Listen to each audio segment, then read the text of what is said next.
여러분 안녕하십니까? 광주 MBC 뉴스데스크입니다. 민간공원 특례 사업에 따라 12,000가구가 넘는 아파트가 내년 상반기에 집중적으로 공급됩니다. 분양가는 일부 대형을 제외하면 일반 재건축 아파트보다 낮을 것으로 보입니다. 부동산 관련법이 강화되고 분양권 전매도 사실상 불가능해지면서 실수요자들에겐 내 집 장만의 기회가 될 것으로 전망됩니다. 보도에 이계상 기자입니다. 민간공원 특례 사업에 따라 광주도심 9개 공원 10개 지구에서 12,700여 가구 아파트가 차례로 공급됩니다. 내년 1월 마륵공원을 시작으로 민간공원 아파트 대부분이 내년 7월까지 분양 절차에 들어갈 예정입니다. 먼저 토지 소유권을 확보를 해야 되고요. 토지 소유권이라 하면 이제 아파트가 지어져야 될 땅을 아마 우선적으로 매입할 것으로 예상이 되는데 그 토지 소유권을 확보한 다음에 주택권 사업계획 승인을 받고 그 다음에 이제 분양 절차를 밟게 됩니다.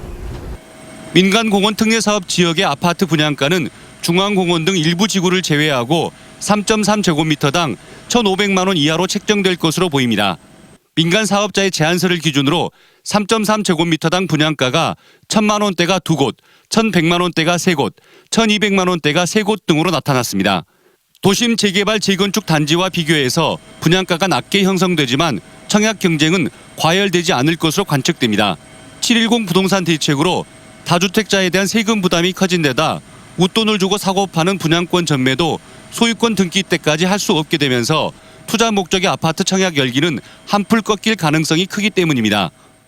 투자 목적으로 아파트를 구매하는 것에 대한 메리트가 이전보다 많이 줄어든 상황이라 앞으로는 실거주 위주의 그런 거래라든가 청약이 늘어나지 않을까 그렇게 생각하고 있습니다. 부동산 전문가들은 광주시가 민간공원 특례 사업지의 분양가를 합리적인 수준에서 지켜내고 외부 투기 세력을 철저히 차단할 경우 실수요자들에게는 내 집 마련의 기회가 될 것으로 진단했습니다. MBC 뉴스 이계상입니다. 요즘 광주에 신축 아파트가 우후죽순 생기고 있습니다. 도심 한복판에도 20층이 넘는 고층 아파트들이 들어서고 있습니다. 기존에 살고 있던 주민들은 일조권과 조망권 피해를 호소해 여기저기서 갈등이 빚어지고 있습니다. 이다현 기자가 취재했습니다.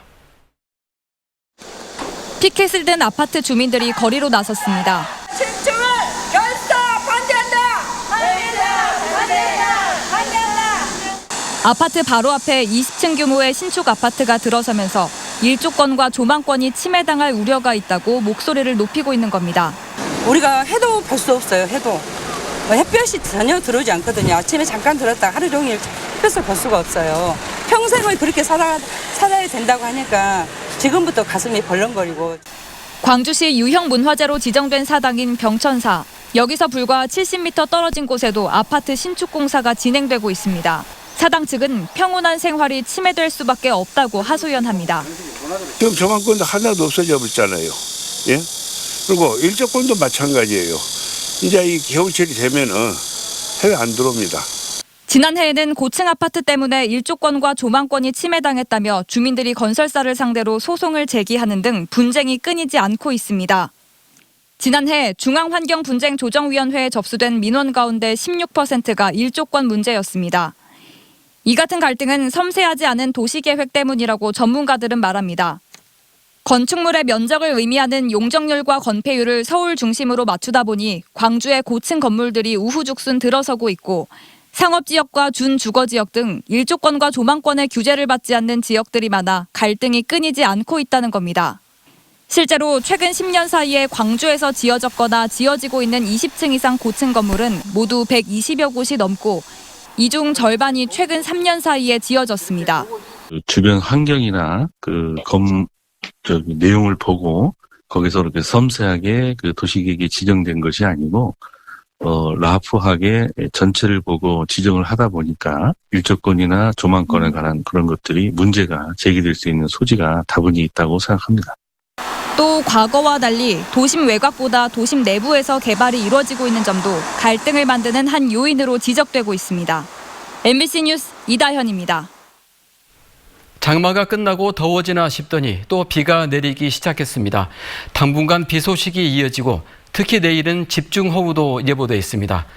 자세한 날씨를 이다솔 기상캐스터가 전해드립니다.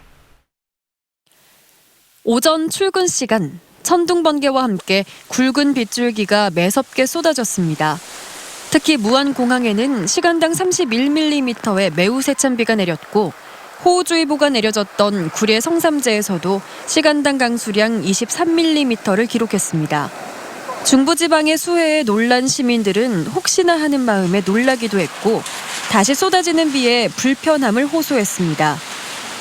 천둥 번개 치고 해가지고 많이 놀랐어요. 너무 막 습하고 너무 날씨가 이러니까 좀 많이 짜증나네요.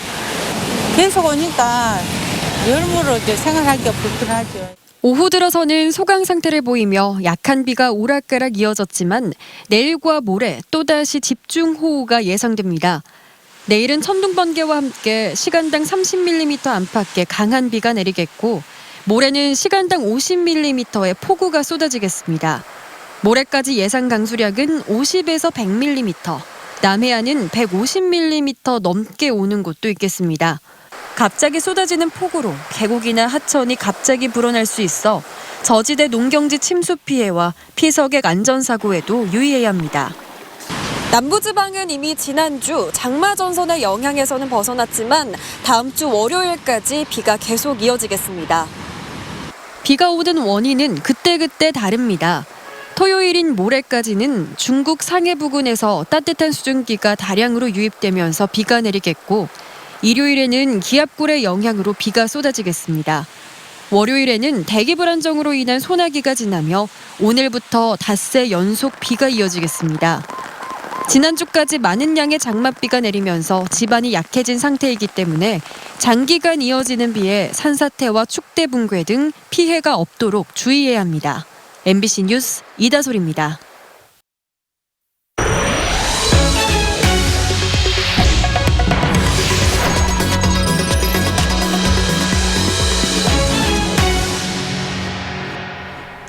코로나19 탓에 대학들이 정상 수업을 하지 못하면서 등록금을 돌려달라는 학생들의 요구가 거셉니다. 조선대학교가 광주 전남에서 처음으로 등록금 반환을 결정했는데요. 다른 대학들에 어떤 영향을 미칠지 주목됩니다. 남궁욱 기자가 취재했습니다. 조선대학교 총장과 총학생회장이 2학기 등록금 인하에 합의했습니다. 코로나19로 수업을 제대로 못 받았으니 등록금을 일부라도 돌려달라는 학생들의 요구에 학교가 특별 재난장학금을 지급하는 방법으로 등록금을 인하하기로 했습니다. 서로 고통을 분담하는 차원에서 학생들의 학습권을 돕고 부모님들의 가게 살림을 조금이라도 도와드리고자 이런 코로나19 특별 재난장학금을 마련하게 되었습니다. 조선대의 2학기 등록금 인하폭은 11.5%, 금액으로는 최대 25만 원까지 등록금을 감면받게 됩니다. 학생들의 아쉬움이 남을 수도 있다고 생각하는데 대학에서 교육 기자재 비용이나 교육에 위해 쓰기로 협약식에 같이 내용이 포함되어 있어서 충분히 추후에도 학생들이 만족할 수 있지 않을까. 등록금 반환이나 인하는 광주 전남 지역 대학 가운데서는 조선대가 처음입니다. 지난달 국립대와 수도권 사립대 등의 등록금 반환 결정이 광주까지 이어진 겁니다. 광주의 주요 대학들도 등록금 반환 대열에 동참할 것으로 보입니다. 전남대와 호남대, 광주대 등도 등록금 반환을 결정했습니다. 다만 구체적인 금액과 지급 방법 등을 결정한 뒤 발표할 예정입니다. 저희들도 논의 중이고요. 특별장학금 형태로 아마 되지 않나 싶고요. 여러 가지 이제 살림을 따져봐야 될 거 아니에요. 교육부도 등록금 반환을 결정한 중소대학 등의 재정 지원을 약속한 상황. 조선대의 이번 등록금 반환 결정이 다른 대학의 결정에 어떤 영향을 미칠지 관심이 모아지고 있습니다. MBC 뉴스 남궁욱입니다. 광주의 대학병원 전공의와 의대생들도 내일 하루 집단 휴진을 예고했습니다. 대한전공의협의회 광주 전남 지부는 전남대병원 전공의 230명 등 전공의 450여 명이 의대 정원 확대 등에 반대해 내일 오전 7시부터 24시간 동안 집단 휴진에 들어갈 계획이라고 밝혔습니다. 전공의들은 오후 1시에는 김대중 컨벤션 센터에서 의대 정원 확대에 반대하는 집회도 열 예정입니다. 이번 집회에는 조선대와 전남대 의대생 300여 명도 함께할 것으로 알려졌고 대학병원은 전문의를 중심으로 한 대체 인력을 투입해 의료 공백을 최소화할 계획이라고 밝혔습니다. 광주시가 비정규직의 정규직 전환과 협력업체 계약 해지 통보 등과 관련해 금호타이어에 문제 해결을 당부했습니다. 광주시는 오늘 성명을 내고 금오타이어 노사 갈등이 심화되면서 금융거래가 중단되는 일까지 발생했고 협력업체도 계약 해지를 통보했다며 노사 상생을 통해 지역 일자리를 지켜달라고 요구했습니다. 광주 북구의원들의 수의계약 비리 의혹에 대해 내사를 진행해온 경찰이 정식 수사로 전환했습니다. 광주지방경찰청과 북구청 등에 따르면 의원들이 겸직 제한 규정 등을 어기고 구청의 수의계약을 따내는 과정에 관여한 혐의로 해당 공무원이 피의자 신분으로 전환됐습니다.